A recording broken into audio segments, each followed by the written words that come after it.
Greetings, petrolheads! Welcome back to Automation, the car company tycoon game. Last time we started a new campaign with the 1940 premium coupe that I've built, and I was asking for names for the company, names for the car, and whatnot. And I got a few suggestions. I'll leave them open for a while though. And something else I wanna say before we get into this episode is that next week I wanna do reviews. So if you want your car to be reviewed, I need at least 4 entries from different players, obviously. If you want your car to be reviewed, just send all your car files to the email address that you are gonna find in the description. And how do I submit? Just click on a car. Okay, that was maybe not the best example. Just click on a car that you wanna send in. Then click this button, export. It'll say selected items have been exported to, and just send me that zip folder to my email address. Okay, so today we're gonna be building another car in the 1940s, and of course if you enjoy the following video, then please click the like button or leave a comment or share this video with your friends. And sure, so last time we built a big coupe based on this body shop.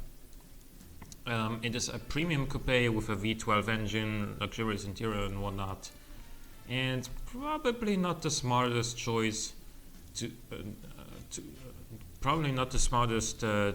go for as a startup company in 1940 with the Second World War going on, which is why we're also gonna build something like this: a small saloon, a small 4-door at least, with a smaller engine, better economy, everything. But it should still look the part, you know, it should still look a little bit more premium than average. Alrighty, so we go for leather chassis again, steel material. Also, by the way, I haven't really gotten feedback on what you think about the car in the previous episode. How do you like that premium coupe? Would you, if this was 1940, which is, you know, obviously a pretty difficult ask to imagine in today's age, but imagine this was 1940. Would you, do you think people would actually buy a 2-door V12 coupe like that?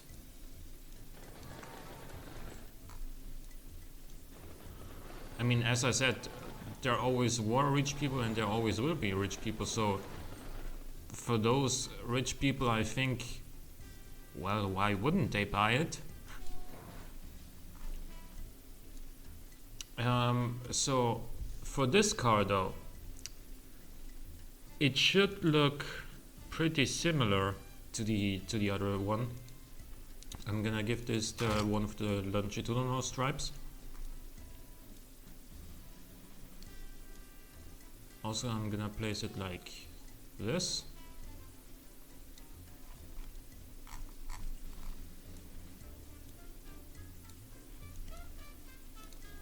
Put it there, and I'm gonna get some indicators. Actually, I think I want the other ones though. These ones.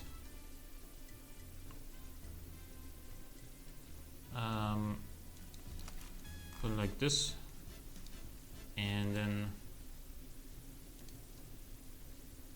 grab one of these and put it like here.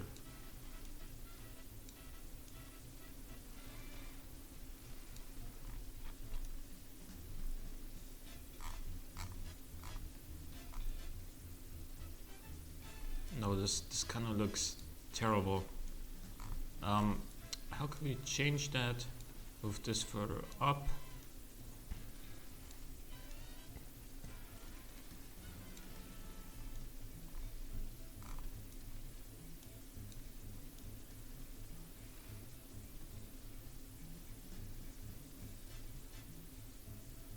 excuse me, please let me position this a little bit better. Not here. I want to have this further up without the body panel cutting into the headlight.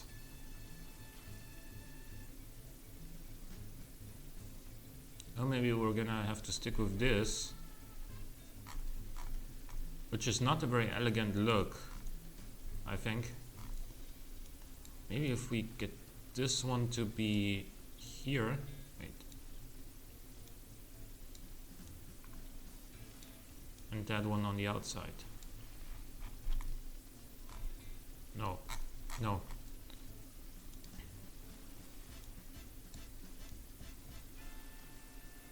That like there. This one here. That's a bit better. I can live with that. I mean, on a cheap car, people can probably accept it if it's not, you know, the best looking car. Because it's cheap. Just like with the fact that people can accept that the cheap car is not particularly fast because it's a cheap car. It's not particularly economical because you can insert basically any word there. It's not particularly X because it's cheap. That's always been the reason. Like before I bought my first own car, that was the reasoning for my parents on whatever advice they gave me. And I'm glad I didn't listen to them, because the first car I bought was an E36 BMW 320i, and it was none of the things that my parents wanted my first car to be. It wasn't quiet, it wasn't economical, it wasn't particularly practical. It was fast, it was comfortable. Well, it is practical enough, I guess. Like, there's nothing wrong with the practicality of a 3 Series. But hey, they wanted especially like fuel economy and stuff like that, like a car that's cheap to run. And that's not the case.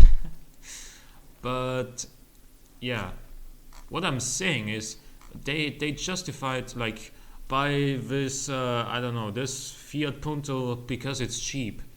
Yeah, it's not as good looking as the BMW, but it's cheap. It's not as fast, but it's cheap. It doesn't feel as good to drive, but it's cheap. It's not as comfortable, but it's cheap. You get the idea. In any case, we are not trying to really make excuses for this car. We want to make this actually pretty decent as far as its reliability and its economy go, because that's the sort of stuff that you want from an affordable everyday car, isn't it? So what we're gonna do is we're gonna go for pushrod again. Or do we go for direct acting OHC? Actually, we could also go for an overhead cam setup, which does have pretty, well, low still engineering time. It could be pretty much ahead of our time here then. If we, wait, let me adjust this bore to stroke ratio. You want something like 82.5 on the stroke. And how big do I want to make this engine? 1.6 liters or so, I think. And maybe 1.4. This is not meant to break any records or anything. Hey, look, we got exactly 1400 cc. Cast, and then we're not gonna make a whole lot of torque, so cast and cast. This is gonna be lower. Cam profile is gonna be somewhere around 30, I think, ideally. And we're gonna go with a single barrel eco carburetor. Single carburetor, we'll see about that a little bit later. Regular leaded, a little bit leaner on the fuel mixture. RPM limit, let's say this thing revs to 4,000. This is my first estimation. We're gonna be making probably around this much horsepower, 65. Probably less than that, actually, now that I think about it. Baffled mufflers, because we care about the environment in 1943. We have way too much compression. Here we go for this. Wait, that is the... Yeah, we need a twin carburetor. Engine is running rich on a 14.0, really? Let's go for 14.5 then. Exhaust is restricting airflow, really? Oh, yeah, it is. 43.7. 53.7, excuse me. I think I wanna... Well, we're not having any issues whatsoever on the bottom end. Can we rev this a little bit higher? We can indeed.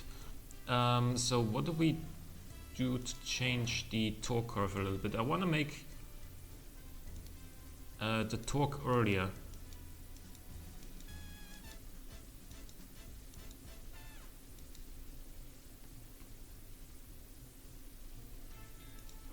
Alrighty then.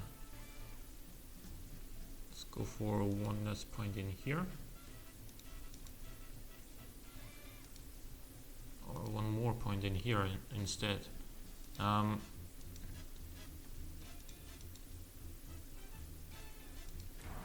we lower this a little bit more? I think that's a pretty reasonable torque curve though. 51.6 horsepower is like certainly nothing to sneeze at in 1943.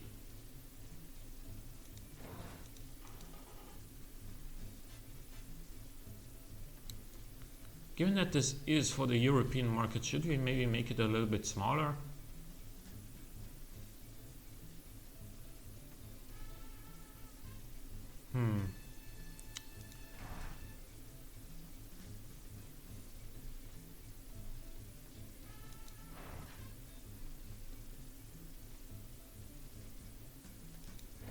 51 horsepower is really quite a bit for a small car like this in the 40s.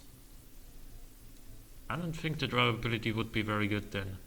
You know what? Let's go all out on the economy. Let's lower the compression a little bit more. Make it as lean as possible. Max torque at 2000 RPM, max economy at 1800 RPM.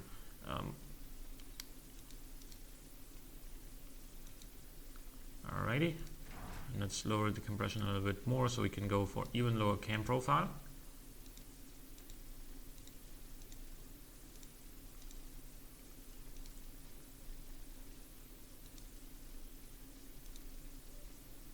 .3 horsepower. I really don't want to go below 45 horsepower.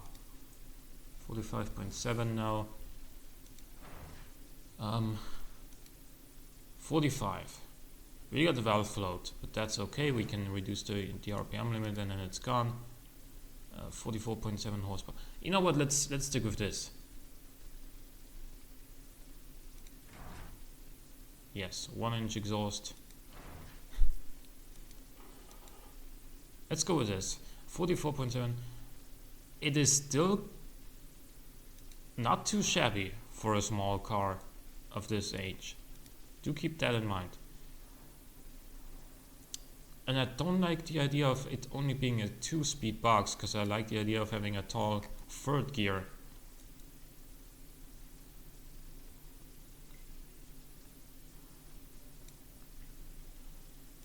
Like something that goes to 150 kilometers an hour or something.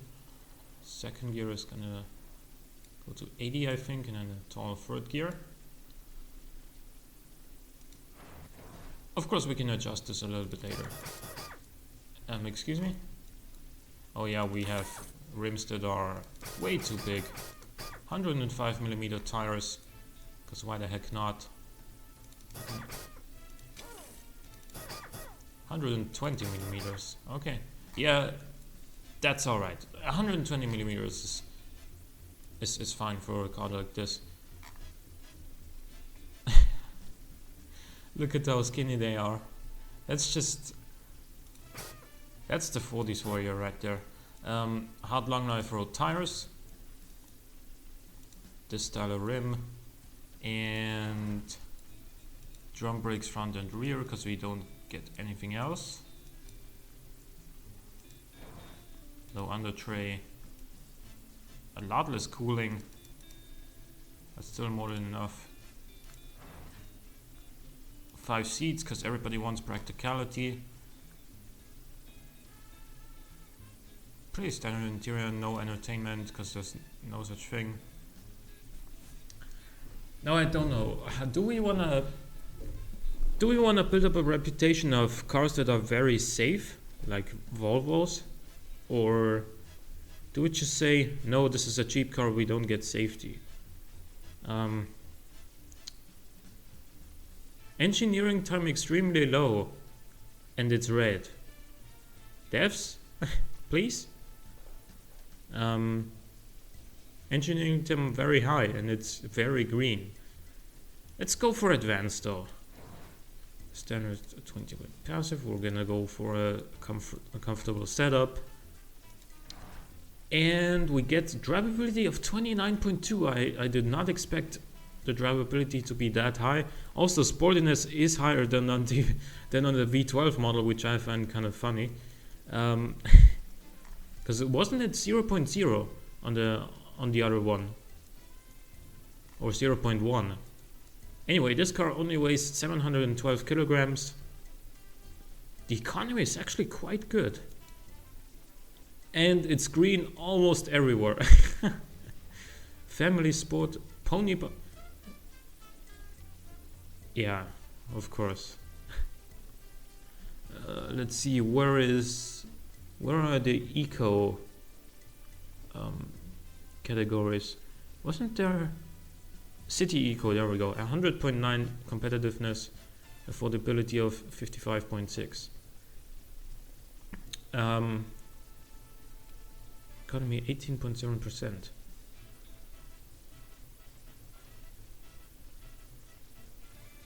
Yeah, overall just wait, this one should do pretty well here. Yes, it does. It does indeed. 90.5. What about Vrinia then? There it's like the ultimate pony car. And it's a great delivery car apparently as well. Like, I have no idea why this is. Even in heavy utility, it's very green. Like, come on. That is just. I mean, for a car like this to be very competitive in the heavy utility category, I find that pretty surprising, to say the very least. So that is the 1943 City.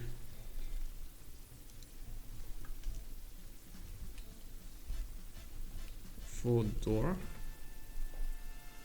Again, I'm gonna leave the names up to you. I'm gonna collect some suggestions and decide later on. Do not forget to check out the link in the description if you want to send in a car that you want to have reviewed. And for now, thank you guys for watching this episode. Leave a like or a comment if you did. Thank you again for watching. I will see you next time.